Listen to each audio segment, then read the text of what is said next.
Hi guys, പത്തനംമാറ്റ സീരിയലിൻ്റെ ഒരു പുതുപുത്തൻ വിശേഷത്തിലേക്ക് എല്ലാവർക്കും സ്വാഗതം. നയനയ്ക്ക് വീടൊക്കെ വാങ്ങിച്ചു കൊടുത്തെന്നുള്ള വിവരം അറിഞ്ഞ് ദേവയാനി വഴക്കുണ്ടാക്കുന്നുണ്ട്. മുത്തശ്ശനോട് ആദർശ് പറയുന്നത് എല്ലാം ദേവയാനി കേൾക്കാണ് കേട്ടോ. കരളും രക്തവും ഒക്കെ നൽകിയത് നയനയാണെന്നുള്ള കാര്യം. ആ വിശേഷങ്ങളാണ് നമ്മൾ പങ്കുവയ്ക്കാൻ പോകുന്നത്. നമ്മുടെ വീഡിയോ കാണുമ്പോൾ ഒന്ന് ലൈക്ക് ചെയ്ത് കാണണേ, ചാനൽ കൂടി ഒന്ന് സബ്സ്ക്രൈബ് ചെയ്ത് സപ്പോർട്ട് ചെയ്യണേ. അങ്ങനെ ദേവയാനി തിരിച്ച് അനന്തപുരിയിൽ എത്തുമ്പോഴേക്കും അനാമികയും രേവതിയും ഒക്കെ ഓടിയെത്തുകയാണ്. എന്നിട്ട് പറയുന്നുണ്ട്, വല്യമ്മ ഇവിടെ നടക്കുന്ന കാര്യങ്ങൾ വല്ലതും അറിയുന്നുണ്ടോ? അപ്പോൾ ദേവയാനി ചോദിക്കുക, എന്താ നയനെന്ന് പറയുന്നവൾ ഇവിടെ ഇല്ല എന്ന് അനാമിക പറയുമ്പം ഉടനെ ദേവയാനി ചോദിക്കുക, എന്താ അവളിവിടെ പോയി? അപ്പോൾ പറയണം, അവളുടെ വീട്ടിൽ സുഖിക്കാൻ നിൽക്കാനായിട്ട് പോയി.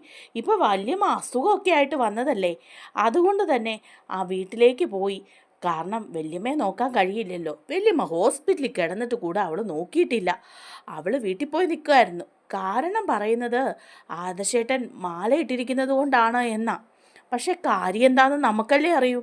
അപ്പോൾ ഉടനെ ദേവയാനി പറയാണ്, അത് സാരില്ല, അവൾ അങ്ങനെയൊക്കെ ചെയ്യുമെന്ന് അല്ലേലും എനിക്കറിയായിരുന്നു. അവൾ ഇനിയിപ്പോൾ എന്ത് ചെയ്താലും എനിക്കൊന്നുമില്ല. അവൾ പോയി കിട്ടിയല്ലോ. അവളിനി ഇങ്ങോട്ട് വരാതിരുന്ന അത്രയും സമാധാനം. അപ്പോൾ ഉടനെ തന്നെ അനാമിക പറയാണ്, സമാധാനം, അവൾക്ക് സുഖമായി. ആദർശേട്ടൻ അവൾക്ക് വലിയൊരു വീടല്ലേ വാങ്ങി കൊടുത്തിരിക്കുന്നത്, അവളുടെ വീട്ടുകാർക്കും അവൾക്കും താമസിക്കാനായിട്ട്. അപ്പോഴേക്കും ദേവയാനി ചോദിക്കുക, വീട് വാങ്ങിക്കൊടുത്തെന്നോ ആദർശോ? അപ്പോൾ ഉടനെ രേവതി പറയണ, ആദർശ്, ഇതൊന്നും ദേവേടത്തി അറിഞ്ഞില്ലല്ലേ. ആദർശ് വീടാ വാങ്ങിക്കൊടുത്തിരിക്കുന്നത് ഗോവിന്ദനും കനകയ്ക്കും കൂടി 2-3 കോടി രൂപയൊക്കെയും ആയിട്ടുണ്ട്. കാരണം അവർക്ക് സുഖമായിട്ട് ജീവിക്കാൻ ആ ചെറിയ വീട്ടിലേക്ക് ആദർശിന് അവൻ്റെ ഭാര്യയെ വിടാൻ താല്പര്യമില്ല. അവൾ പോയി സുഖമായിട്ട് ഇവിടുത്തെ പോലെ തന്നെ സൗകര്യത്തോടെ ജീവിക്കണമെന്ന് പറഞ്ഞിട്ട് ആ വീട് വാങ്ങിക്കൊടുത്തത്. എന്തായാലും ഇവിടെ ആരെ അറിയിച്ചിട്ടൊന്നുമല്ല അത് ചെയ്തിരിക്കുന്നത്. മുത്തശ്ശൻ കൂടി അറിഞ്ഞിട്ടുണ്ടെന്ന് തോന്നുന്നില്ല. അപ്പോൾ ഉടനെ ദേവയാനി പറയാം, ആദർശ് അത്രയ്ക്കൊക്കെ സ്വന്തമായിട്ട് ചെയ്യാനായിട്ട് തീരുമാനിച്ചോ? എന്നോട് അവൻ ഒരു കാര്യം പോലും പറഞ്ഞില്ലല്ലോ. നൈന അവളുടെ വീട്ടിൽ പോയ കാര്യം പോലും പറഞ്ഞില്ല. പിന്നെ ഇപ്പോൾ വീട് വാങ്ങിയ കാര്യം. അപ്പോഴേ ഉടനെ ജലജ പറയാനും, ഏടത്തിയോട് അതൊന്നും പറയണ്ടെന്ന് തീരുമാനിച്ച് കാണും അവൻ. അല്ലെങ്കിലും അവൻ അവൻ്റെ ഭാര്യയുടെ സൈഡാ. അല്ല പിന്നെ ഇപ്പോൾ ഈ പണി ചെയ്യുമോ? ഏടത്തിക്ക് പാലിൽ വിഷം കലക്കി തന്നത് അവൾ. എന്നിട്ട് ഏടത്തി മരണത്തോട് മല്ലടിച്ച് ആശുപത്രി കിടക്കുമ്പം അവക്കും കുടുംബത്തിനും താമസിക്കാൻ പുതിയ വീട് വാങ്ങിക്കൊടുക്കുന്നു. എന്തൊരു അതിശയം! അത്രത്തോളം ഉണ്ട് അവൾ ആദർശിച്ച് ചെലുത്തിയ മാറ്റം.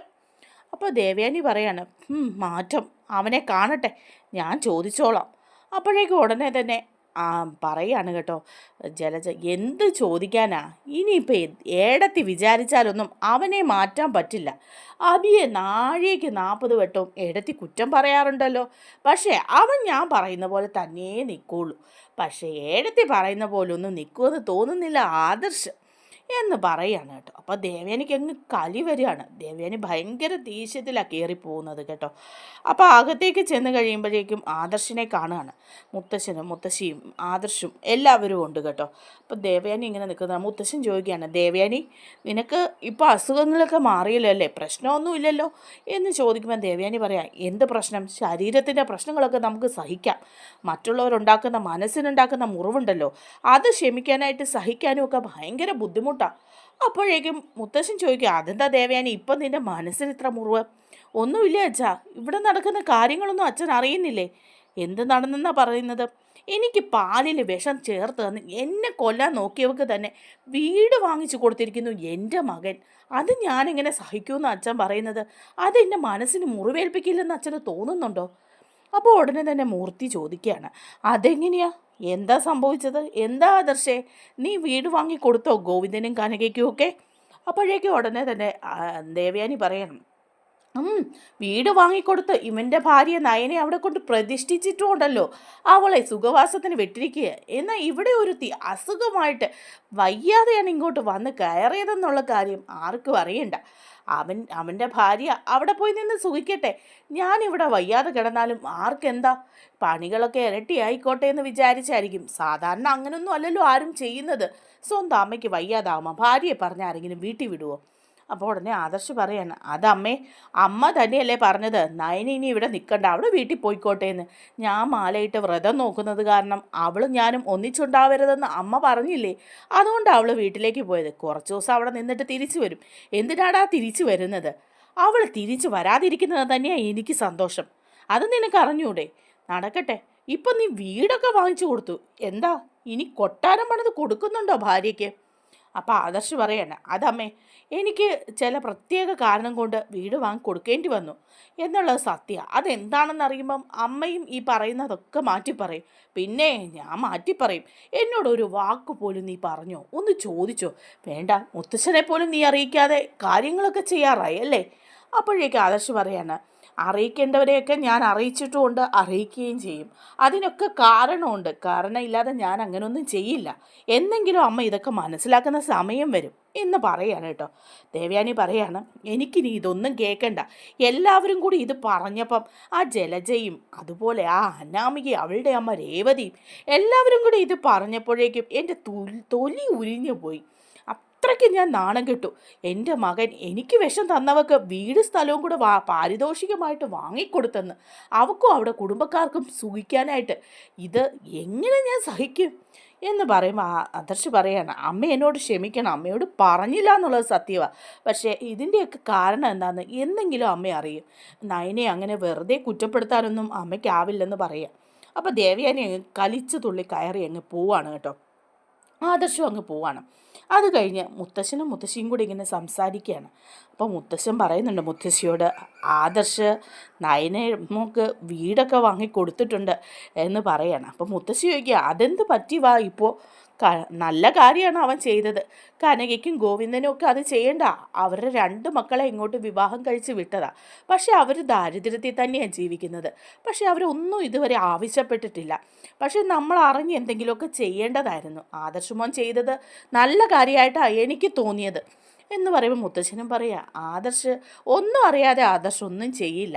അവൻ നല്ല കഴിവുള്ളവനല്ലേ. അവൻ എന്തൊക്കെയോ കണ്ടിട്ടുണ്ട്.